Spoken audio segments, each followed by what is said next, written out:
And welcome, everybody. Welcome to another edition of Tanya Talks. I'm your host, Tanya Ricketts, and joining us this evening is the powerful Sandi Webster. Thank you for joining us this evening. Thank you for having me. Yes. So, Sandi, we are going to be talking about and having the conversation about owning your right to be powerful. Just before we begin, I do want to share who you are with our audience. And I don't even know, I'm not even capturing all of you, so I'm going to encourage everybody to visit your website, sandiwebster.com, and that's Sandi with an I, everyone. Sandi has her doctorate of business, MBA in marketing. She sits on many boards. She builds marketing apps and has her own publishing company. So I think that's amazing. You have also bought and sold companies or built your own company and sold them. And I think that's remarkable. You have a Coachsulting where you develop retreats and workshops and customized advisory experiences for your coaching, for anyone's coaching clients. And you show people how to have advisory boards for entrepreneurs. So I think that's fantastic. So again, you also have a pandymedia.com, and I think you have a few other websites. So I don't even know where to begin with you. I think you're the perfect person to have this conversation with. Owning your right to be financially powerful in this show, everybody will benefit from it. But I think we're really speaking to women tonight. And I guess the big question for me is, why? Why are women intimidated by being financially powerful? Where's that coming from? For one, I think we're taught to be afraid. If you go back to the little girls in school and class and where the teachers direct you and where they direct the boys, and they'll direct the girls to be little nurses and to have these, cushy marketing jobs or all these non-masculine type roles. You never hear them saying to a girl, oh, go be an engineer. Or they just don't. Right. Or go be a mathematician or a scientist, right? If it's in the medical field, it's a nurse. It's never, or hardly ever a doctor, right? That's reserved for the men. Right. And because a lot of those fields are very scientific and mathematical in nature, they tell girls, like, you don't understand math. And we become afraid of math, even when we know we're good. Even though, let me tell you, my mama can take $1 and make it into 1,000. How can you say that you're afraid of math when women do so much as parents? We take a paycheck, and if that's not playing with numbers, I don't know what is. Right. And I know we had an offline conversation. You said women are afraid of numbers. And when I hear you say, engineers and scientists, they are more male dominated fields, and men are geared towards those fields, generally speaking. And yes, women are nurtured in a whole different creative aspect. They're not more smarter than we are. They were just pushed in that direction while we were pushed into being a secretary and into being the support system. Right. And do you think that still runs true today? Because we seem to make a little bit. Yeah. Yes. That yes. We do. Because women do still seem to be intimidated with the numbers, with owning that financial power.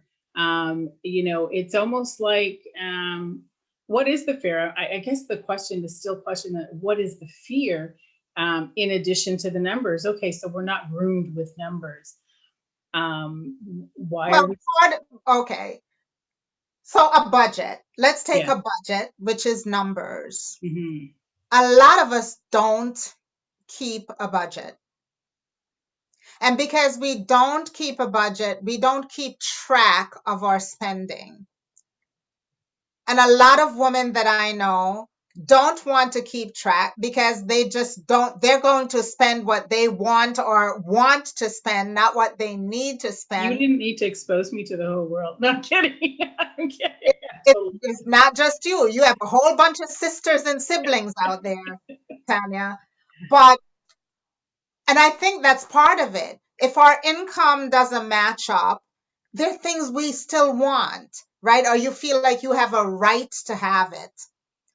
Why shouldn't I have a brand new Coach bag? Or why shouldn't I? I was never into, I guess, designer things, right? I grew up with a mom who worked her butt off, 3 jobs a lot of times, to keep a roof over our heads and to make sure we had food and we ate well and went to good schools. That was her concern. And so if I had, and she was a seamstress. So I wore a lot of clothes that my family made. I come from a family of seamstresses. And I didn't realize at the time, Tanya, that those were now called custom made clothes. Right. I called it homemade clothes because Right. I wanted the latest thing that was in the store that the kids had. And they were always like, oh, you think you're better than us. You're always wearing these custom made clothes. And now I laugh at it. But it stems from that because we didn't have enough. A lot of us didn't have enough. Now that we're in a position, I want, and I will have, even if we can't afford it. Right. So we Right. don't live within our means. And I'm saying women, but men do it too. Mm-hmm. Men Mm-hmm. do it too, but a lot of times the women are the support who are home or who make the lesser salary and try to still keep up and do the same thing. We've got to get our hair done for hundreds of dollars. This is why my hair is short, because I have nothing to get done besides, that's it. But we put our money in places and we know it that are important to the outer world, to the external, but internally we are dying because we're trying to figure out how am I going to pay my rent but I need to get my weave done. And you Right. take your rent money and do your weave and then you're stuck. And so it's a loop. It's a loop. We get caught up a lot in the outside world and not what we really want or really need to do. I have to say, COVID taught a lot of financial lessons. A lot. All who didn't have either didn't have more or wound up working from home and saved a whole lot. Mm-hmm. And I would love to do a survey, a research survey post COVID to see of the money that you saved, how many do you have now that the world is opening back up? How many spent that money so quickly because they were just dying to get into a store? Where are you wearing this stuff to? There's no place to wear it to. On Zoom. So when I think about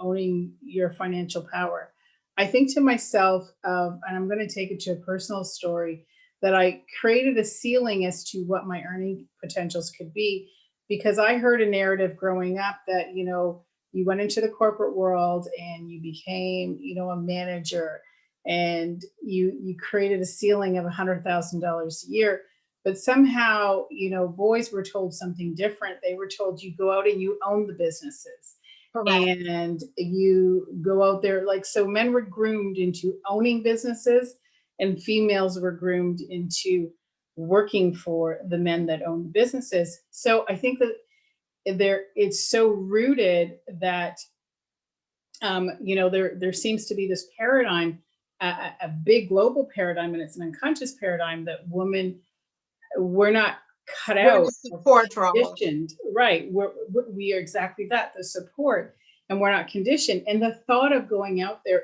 and integrating ourselves in a world where we're leading from a business perspective for a lot of women can be very daunting.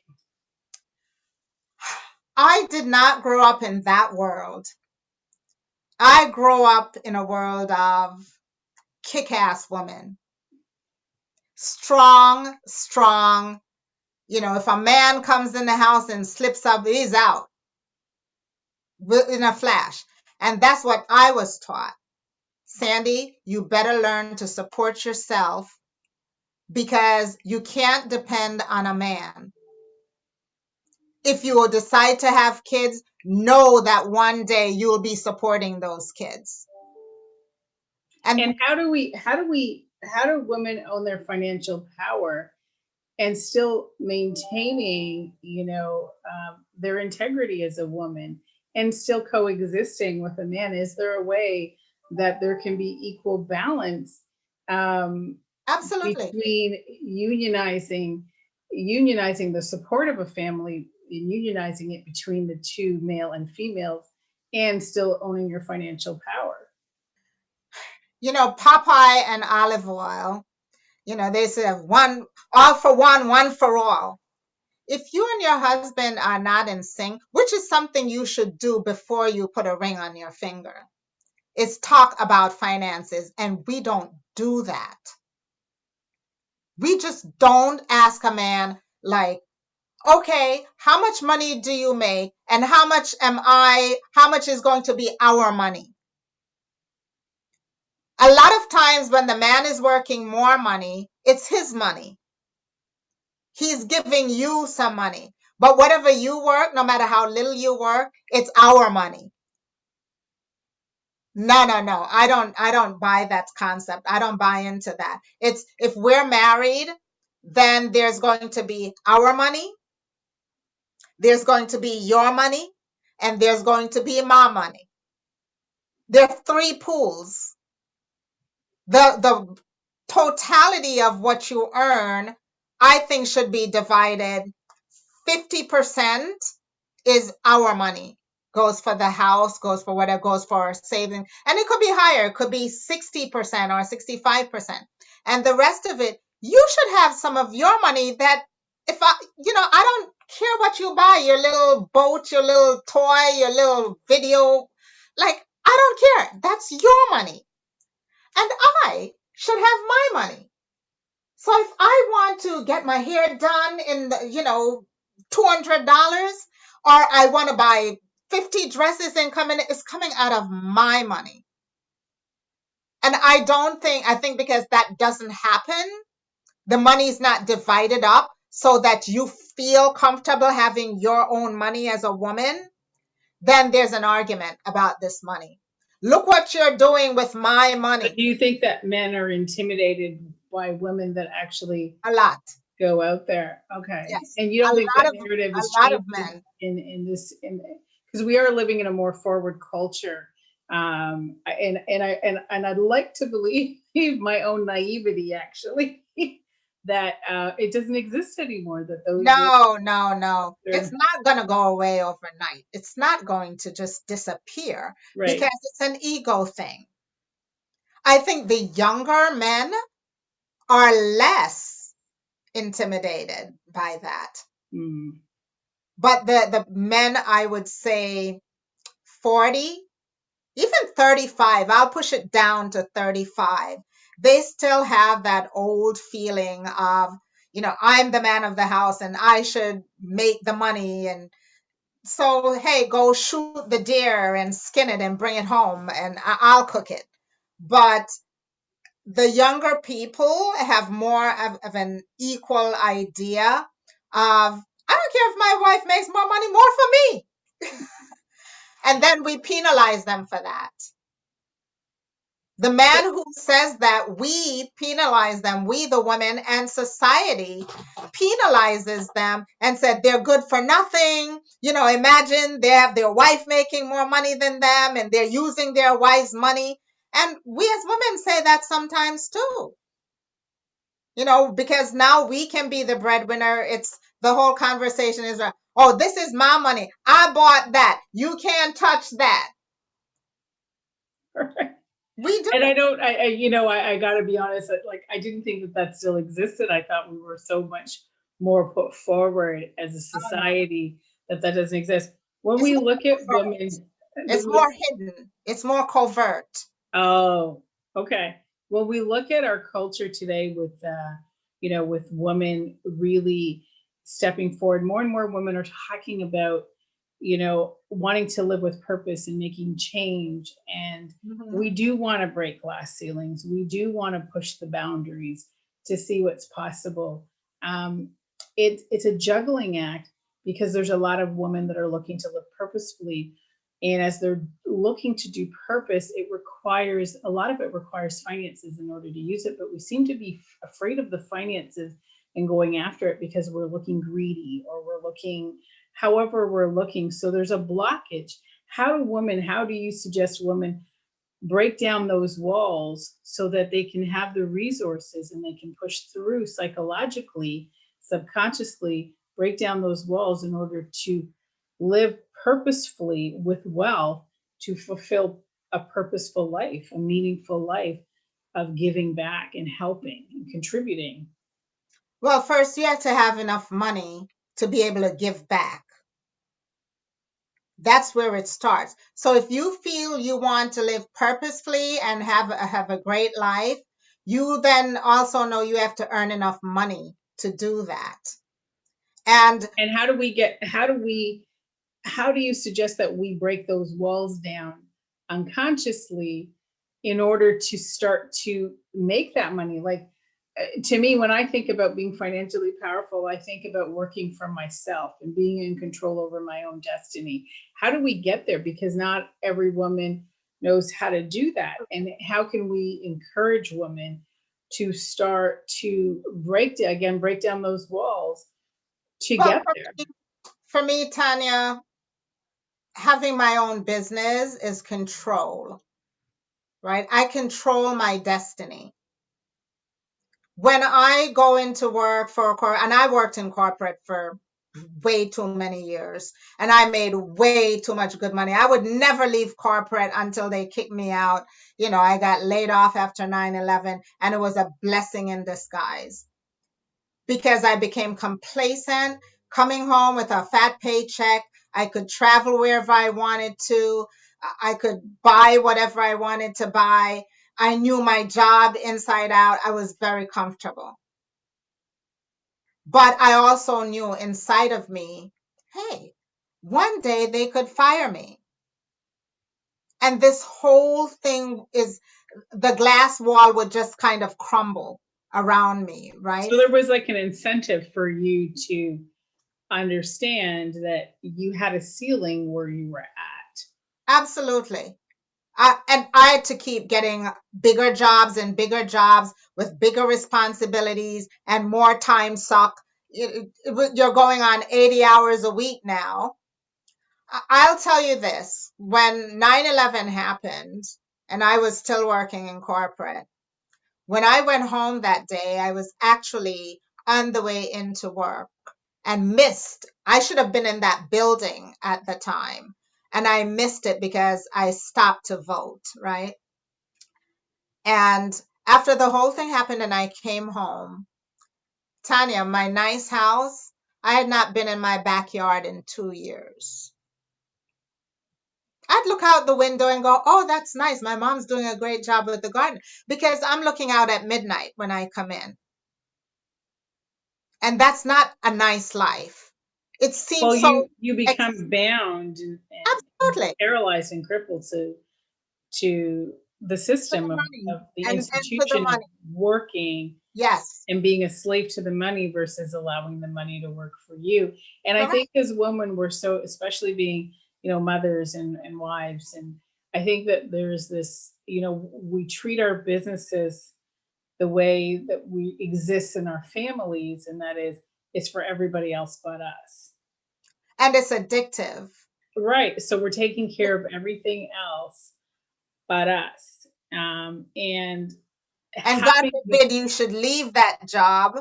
That means you're not taking care, you feel guilty, and because you're we're not made to taking care feel of the guilty. family, right? When Yeah, actuality, it's the opposite. We're actually putting ourselves in a position to take care of our families. correct. And I know when I walked out of my own corporate position, I knew that I would probably work the same 80-hour work week. I may not have had the reliability and the stability, not reliability, Mhm. but the stability of having a steady paycheck, the same Monday. But what I did have, And what was encouraging for me to press through those moments was I had the freedom that if my child required me in that moment, that I was available to them and I didn't have somebody to answer to but myself. And that was an incentive. And if I can encourage women personally out of my own personal experience out there, is owning owning your right to be financially powerful is more than just money. It is about a quality of life that is for you and those around you. It gives you the opportunity to create a quality of life that maybe it might be rough in the beginning, but it creates a quality of life that is bar none. Absolutely. And a lot of times that fear of how long, can I make it in business on my own, right? And I don't want to say everybody's cut out to be an entrepreneur, because everybody is not cut out to be an entrepreneur. There are some people who are better off working in a corporation, right? They're much better off because their personalities and their skill sets are aligned better with that. If you are an entrepreneur, you have to be a go-getter. You have to be the salesperson. You have to be the marketing person. You have to be the tech guy, and you have to be the secretary. You are everything in one. And I think that every woman is an entrepreneur because you've got to sell to your kids, your husband, the neighbor. You've got to sell to Absolutely. everybody. But We we don't just see don't it have as a dollar figure attached to it, and we don't see our value and our worth. we don't see it as that. We don't. And, when you say that not everybody is cut out to be entrepreneurs, I agree with that. And I always like to see it from a different point of view, where if you are a secretary, for instance, you can do bookkeeping and accounting. Open up a consulting firm where you can acquire various companies to do that bookwork and accounting for Absolutely. and own. So it's turning that simple skill into something that can make you a comfortable lifestyle where you're owning your own freedom. And entrepreneurship is a mindset. You have to want to get up every day and do this thing that a lot of people are banking that you'll fail at, right? You have to have the gumption. That's a good word, gumption. You have to have the gumption to get up day after day, even when you're not making money, because you probably won't make money in the first 6 months or in the first year. A lot of businesses fail within the first year. And I think that's why women are also intimidated, because here it is, we have, I don't know, I'm still working to figure this out. So please, audience listening in, please write in and share with us, or throw it in the chat. But I'm still working to figure out why it's easier for men, even with families, to take bigger risks than women. Women just were not big risk takers. And how do we become? They're taught that, though. It's the hunter mentality. They were Yes, taught that they had to hunt for food. okay, so let's flip that. If we are psychologically groomed into nurturing, so women, we are having this conversation live. This is unscripted. This is why I love this show. These are the raw conversations we have. Because wouldn't it make sense then? And I'm only throwing an idea out there, concept. Wouldn't it make sense if women are nurturers, if we take that business or that idea? So we may not be entrepreneurs, but we're nurturers. And if we can take that nurturing skill that we have and nurture the business, how much we can probably exceed a man's earnings, or we can break that ceiling and we can own our financial power. They do it from a hunting perspective. We do it from the nurturing perspective. But Tanya, the research says that women-led and women-owned companies are more profitable than male-led companies. Right? Why is that? And when I say profitable, I'm not talking about revenue, because you could have $1 billion and you're broke. right? But a woman tends to look at the bottom line as of what is kept in the company to take care of the employees. So That's the nurturing. we nurture the company. That's the nurturing, right? We're making sure that our bottom line is sound, not the top line that everybody's looking at. Oh, he's a billionaire. Well, he's a broke billionaire, right? Women are saying, if I make $50,000, I need to keep 20 or a certain percentage because my employees need to be taken care of. And And so that's encouraging for women out there, like for anybody listening in that's a woman that's looking to own their financial power. That's encouraging. So we're now taking what society has taken as a negative, that we're either A, overly emotional, or B, we're too nurturing. And we're not made to feel like we're resilient or strong enough or tough enough, but just to be nurturing is a strength. it is absolutely a strength. And there's some men who tap into that. I was listening the other day. I don't know if Shark Tank comes on there, but I love Shark Tank. And And just Mr. for the audience to know, Sandy's in New York. Mr. Wonderful, who's one of the sharks, only invests in women-owned companies.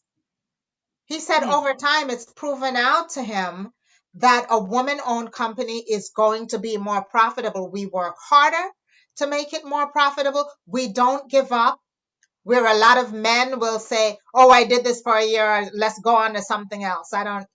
Women So we have will, more of a committed spirit about us absolutely, in the long absolutely. haul. We're a lot more detail oriented. We're a lot more thorough. And And we guys, ask I for am help. so not turning this into a men versus women No, debate. no, no, no, We no, are no. This simply is, analyzing the differences, and we are looking to empower women to own their right to be financially powerful and to encourage women. I just have to put a pin in there because I certainly do not want it to look no, like, this is not male bashing. yeah, This research has shown this.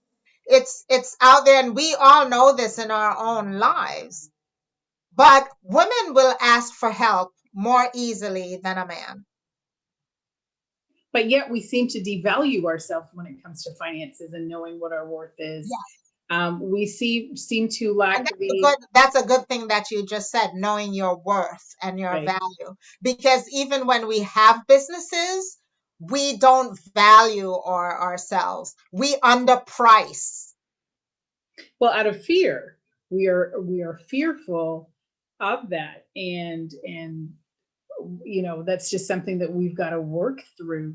And I think that as women rise up and press through and have the courage, and I love the word courage, we have the courage to go after our dreams and to take that risk and to open up a business for themselves or to work for themselves. And I say open up a business, it means just working for yourself and having more control over the quality of your life, of how you create your reality to create the type of quality of life that you're looking for. Most people are looking for, and everybody's looks different.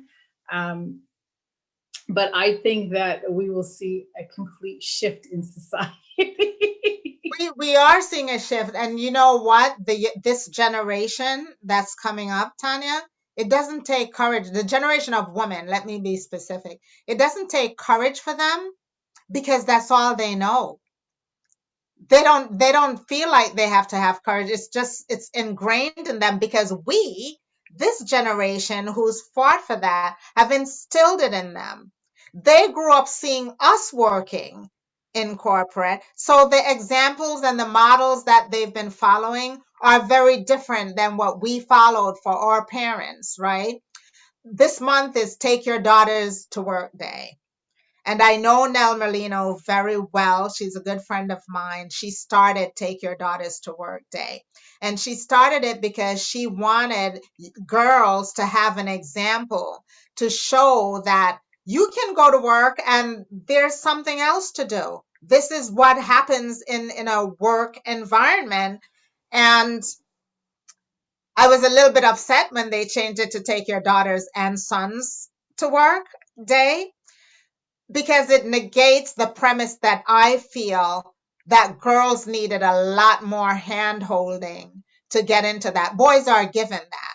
Even if you don't take them to work, you naturally imbue them with it at home. right? And so the Take Your Daughters to Work Day, I thought did a lot for the next generation. They learn they can go in and sit at a desk and be a CEO.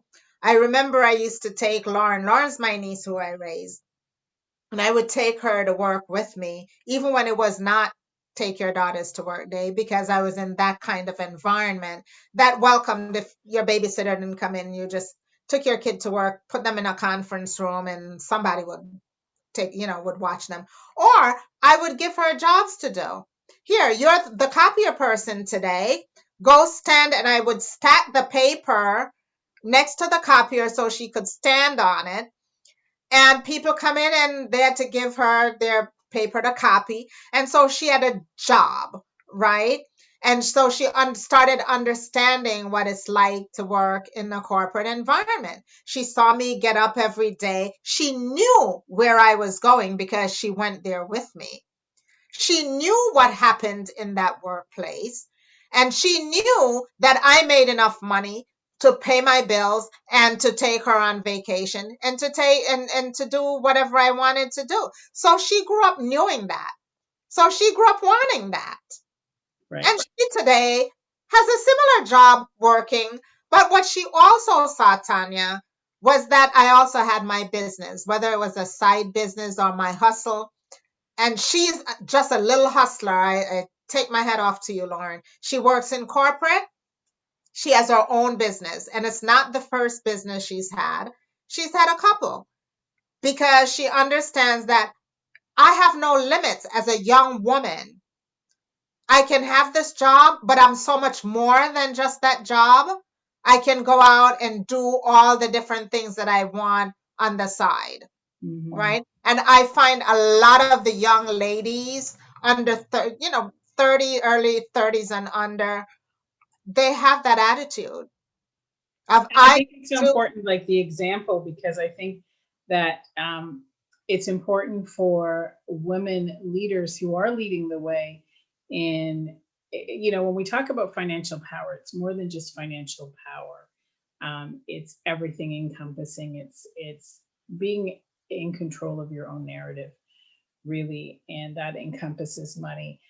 I think it's so important, though, for women that are successful women in the area of finances, that are financially successful, to mentor other women in how to Yes, get there. yes, When you said your niece, she saw that example at home, and not everybody's going to get that example at home. But I encourage mothers, and not just mothers, it's mothers because they've got kids coming up, to show especially if you've got girl children, that it's nice to do the kitchen sets and everything else, but it's also nice to show them how they can take something that they're passionate about and that they love to do, and yes, turn that into an idea that will financially support them. And I think that we don't nurture that enough.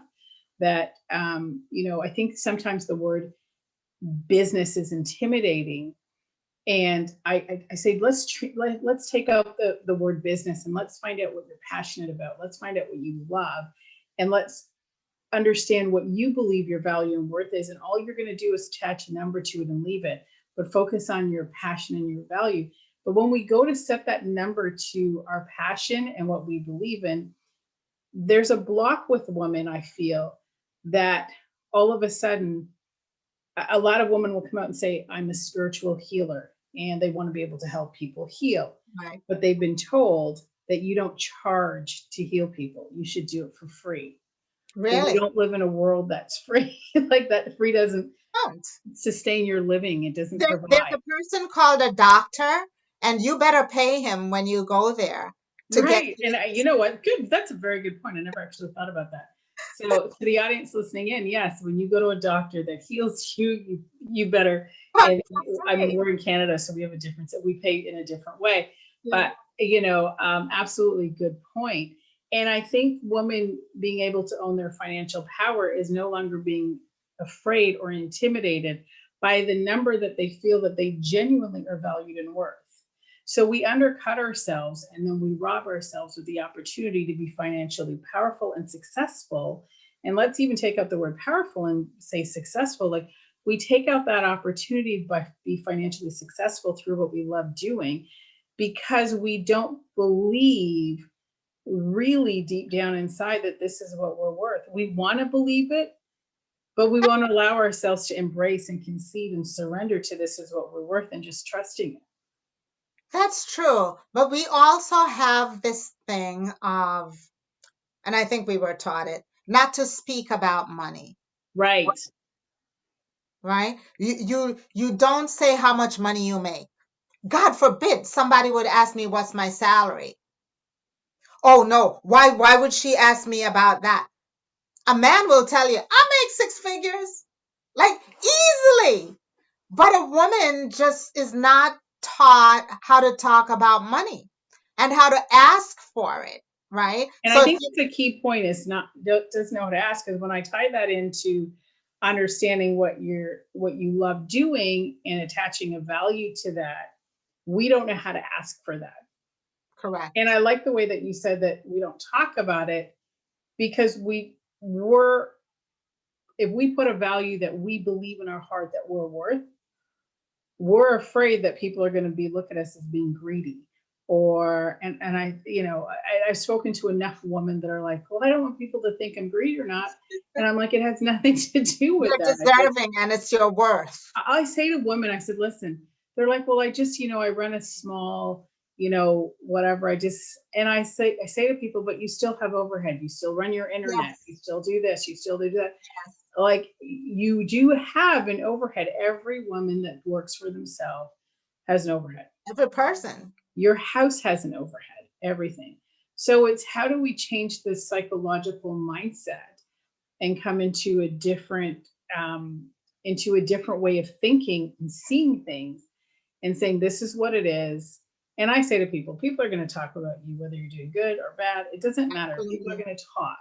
So it's about releasing that noise of what people are saying and allowing yourself to just understand what that value and worth is and attach it to what you love doing. Leave that money alone and focus on what you're passionate doing, what you love doing.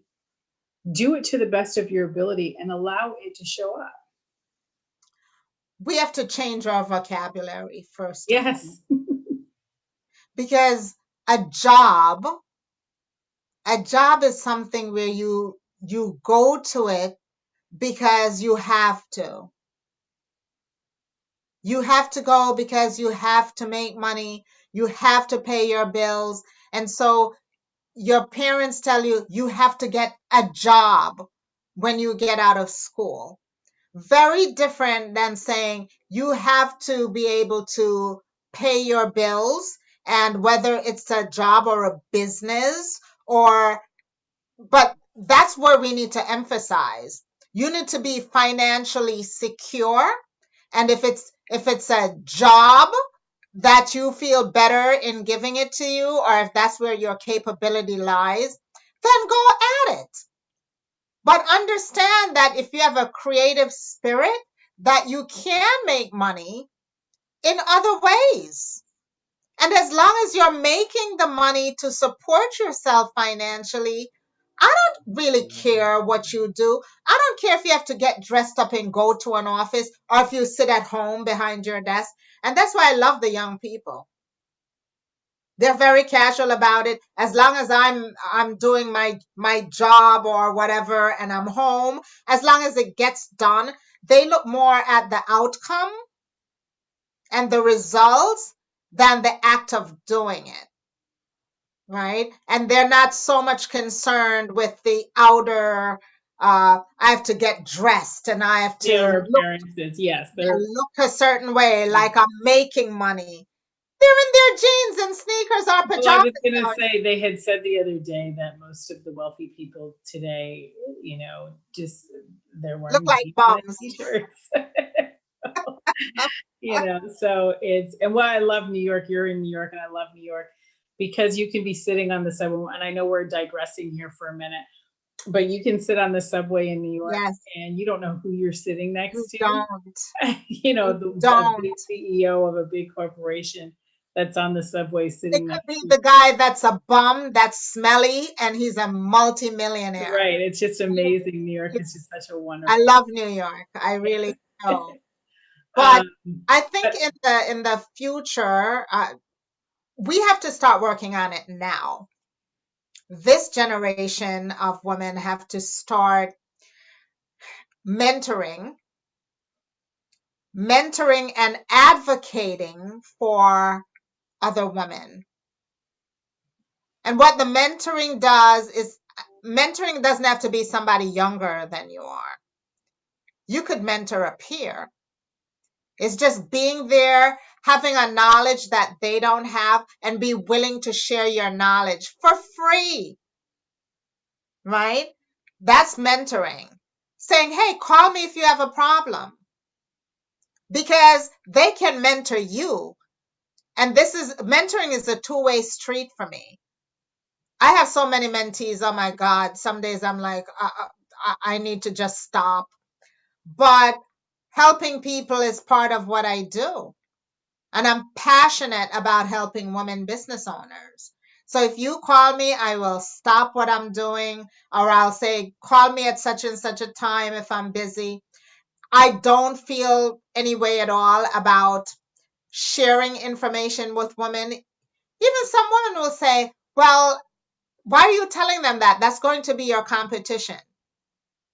I have no competition, because what I do, the way that I do it, only Sandi is going to do it. There and I are a believe million that. I podcasts, believe that, right. And right? I think that we're making a large strides in seeing how much women are supporting each other. And it's Yes, just that I think that there is we're taking turtle steps, um, because it's all of a sudden we do reach a ceiling. It's like we brought each other to here and we're supporting and we're making large strides. And how do we really work together as women to really be powerful and crack those ceilings? I say to so many women out there that listen, at the beginning of the show, the onset of the show, that we talked about, women, we don't feel that we have this. A lot of women don't feel that they have the skill set. I can't run a business. And I said, listen, I'm only going to speak on behalf of myself because I'm a mother. Okay. And I say to people, I'm a problem solver, because when you come home and you've got personalities to manage with different kids, and you've come home and you've got 50 million problems to solve, because not only do you have the personalities to solve, but you've got to solve all the other stuff between navigating. You have to figure out how to navigate and plow through the different things of the schooling, the teaching, negotiate. the this and that. And you've got to now be one step ahead of the game, and you have to be a visionary, and you have to foresee. You have to be detail oriented, for all those moms that have calendars on their fridges Yes, and have to organize and put it in their phones. And, you got to remember every blood type when they have this, that, that. I'm like, you can't tell me. You may not have been, and yeah, I like the way you said it. The vocabulary has to change, the mindset for this has to change, because we women are so powerful. And I think we know it. We're just not owning it where it is working in our favor. I I I don't use the word powerful a lot, only because it scares women. To me, knowledge is power. And if you're knowledgeable, you're automatically powerful. Education is the key in certain areas, because once you learn something and it's in your head, no one can take it from you. Away from you, right? And that is power. And so I stopped saying, powerful. I just say, you need to know things. You need to know how to do stuff. My grandmother used to say, you need to turn your hand. Know how to turn your hand. And what she really meant is, as long as I could use my hands to do something, I'll never be out of work. Right. I'll always have money because I have the knowledge and the skill. Years ago, people had skills. There were plumbers. They were garbage men, electricians. I come from a family of skilled people. right? You had the doctors and you had which is a different skill, but I had the hand skill, painters. These people have put their kids through colleges, through whatever. They have never been out of work. My family has always have a jobs, whether it's one or two or three, they always work because they know how to turn their hand at things. And even though I got the knowledge to go to school and I have I still know how to turn my hand, Tanya. I still know how to sew. I still know how to cook So and you bake. have that knowledge. And I think it's waking women up to the idea that I believe that so many women out there are very, very knowledgeable. Yes. When you tap into women and their brains, and like sit down with a woman and Oh my truly God. capture the essence of a woman. And whether you're a homemaker, you were out in the workforce, you're an executive, it doesn't matter. Women are very resourceful. Yes. What we haven't done is we haven't allowed ourselves to own it and to embrace the fact that we are extremely knowledgeable, we're extremely resilient, and we do have everything in us and all the characteristics to actually be fearless to go out there and to create our own financial power through a business or an idea or whatever that is that you love doing. And I think it's time that women, we support each other to empower ourselves to start to tap into just how knowledgeable, resilient, and resourceful we are. No, nobody taught us financial stuff in school. No one taught us even the basic budgeting issues, right? And the whole paradigm of it's not how much you make, it's how much you keep. No one taught us that. I didn't learn that in school. I was taught to go make the six figures. I wasn't taught to keep 25, 30, 50% of what you made. Because a lot of things just look at the top line, like I said before. And once we understand we're powerful by how much we keep, because what we keep is what we can invest and what we can grow. And that's what we send our kids to school with.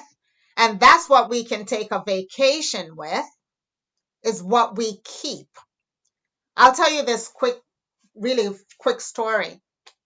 I used to work in a retail environment, lower skilled people, lower priced people. And I was sitting next to this young lady. We were about the same age, but she had a child. I was making more money than she was because I knew I worked with the payroll and I knew how much she made. But this woman was looking to buy a house, Tanya, and making less money than me and with a child. And she was sending her child to private school.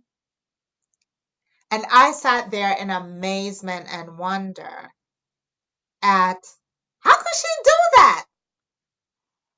She would take her lunch with her to work while I'm going out for a $20 lunch. $20 is her whole week of lunch, right? She knew the secret of saving and keeping, retaining as much as you can because that's what she's working with. Right? And so even if she didn't push for a big raise, she did more with her raise than I did with mine. And I asked her one day, I'm like, how could you afford a house? You know, in those days, they say you must be a drug dealer or something if you're black and you're trying to get a house and all of this on very little income, visible income. She had a car. I forgot that too. She had a car. And I sat down finally and said, Linda, how can you do this? And she told me what she did with her paycheck. I was amazed at what this woman did with her paycheck. And I sat there, I make more money than you do. I don't do half of that. And she said, Sandy, you have to learn how to save. Go to the credit union, Let them start taking money out of your check. You will never miss it. You will never see it. And you'll be shocked how much money you have within a year. And then when I started working in a larger corporation, the person who was responsible for what I learned today was a woman. She was a financial advisor. And she would come around and say, all you gals, let me see your paycheck. I want to see how much you're putting into retirement. I want to see how much you're taking home. And she would tell us, you're taking too much home. Like, how could I take home too much? Because you should be investing it and you should be putting it in your 401k and you should be doing all these things that no one ever told me that I needed to do. You need to be saving for retirement. I'm 20 something years old. What retirement? That's for old people. And today I am so thankful to Florence Zoltanetsky for sitting me down and taking me in hand, and all my friends and peers, and teaching me financial management, money management, of what to do with your money and how to spend it and when. And just the principles of saving. Women don't know how powerful they are when they save and have money put away for an emergency. That old emergency fund thing is really something. Your grandmother used to keep it in a little jar on the count. My grandmother did anyway. I don't know. I don't know what my grandmother did, but I know the concept of Yes. that. There was like, I think that's how the concept of the jars birthed itself. When you were teaching children money concepts. Yes. Yes. Um, I think that's how that concept. But we need to learn the basics of money, of financial management, in order to be what you call powerful. We need the knowledge of finances in order to be powerful and safe and secure and comfortable, which is what we'd like to be in our old age. As we get older, we want to make sure we're still comfortable, but you have to save for it. You have to start saving it from early. Mm-hmm. I think And a lot of guilt that a woman, and I know I've had this conversation with women offline. A lot of women are afraid to have money because it's just not something, keeping money for themselves it's selfish. Yes. That we don't know how to say no. Right. So it's not that we can't save, and I say we, like if I'm in the equation. It's not that, it's the idea that if I have money, that they feel there's a sense of obligation to surrendering all of it. Not all. There is like an obligation to surrender some, but there's a guilt associated with it because women we're empathetic individuals, and we tend to take money, have it, and if somebody's in need, we tend to feel that we have to give that up. And you can. Let's talk about that principle. My husband's a pastor. I learned tithing at a very late age, right? And to whom much is given, much is expected. Absolutely. So giving back is a part of my DNA. I learned it from my grandmother. I used to hate, she said, Sandy, somebody's coming. You got to give up some food. Or I'm like, what? But I learned that principle of giving back, and that you do have an obligation to take care of the people who can't. But she didn't say you had to go live outside and live in a tent with them or on the street homeless with them.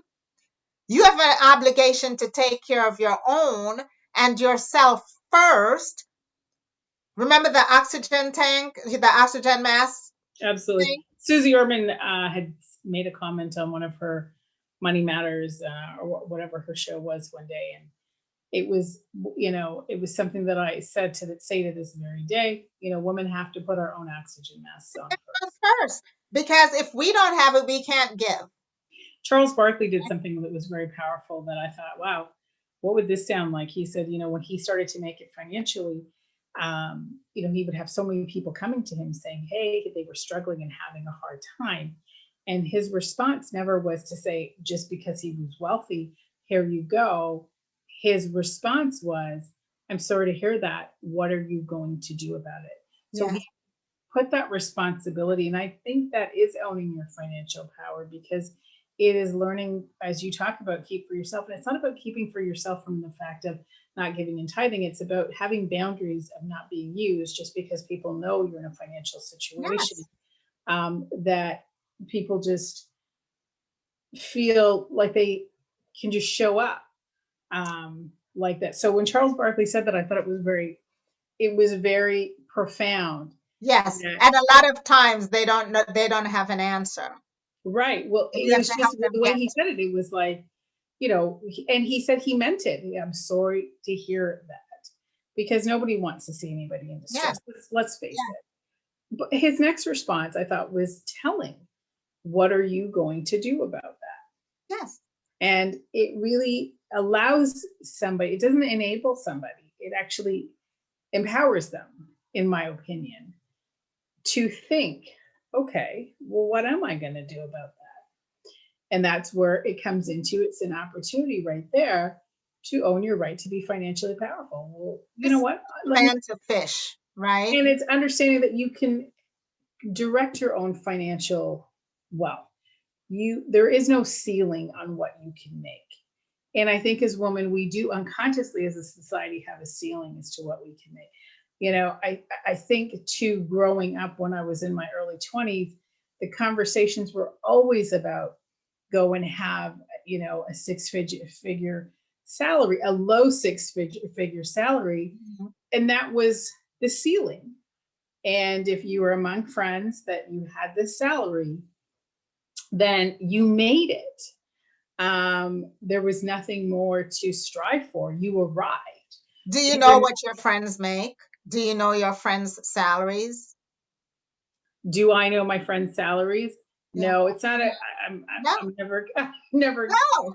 It's not, and for me, it's not because I don't want to talk about it. It's They don't want to talk about it either. Remember what I said? I don't even care. It's not even for me. It's not because I don't want to talk about it. For me, it's that I guess where I'm at in my life right now.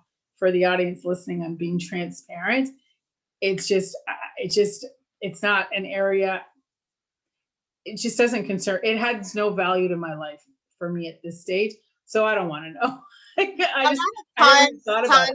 Tanya, when people know how much money you make, Yeah, they get a lot of head trash around what you can do or what you should be doing with your money, right? So once they know that, they start putting things onto you that they think you should have. And so women just don't talk about it. A lot of women just don't talk about it because, oh my God, if she knows how much money I make, she's going to ask for this, or my family is going to ask for this, or so and so. So we just never talk about it.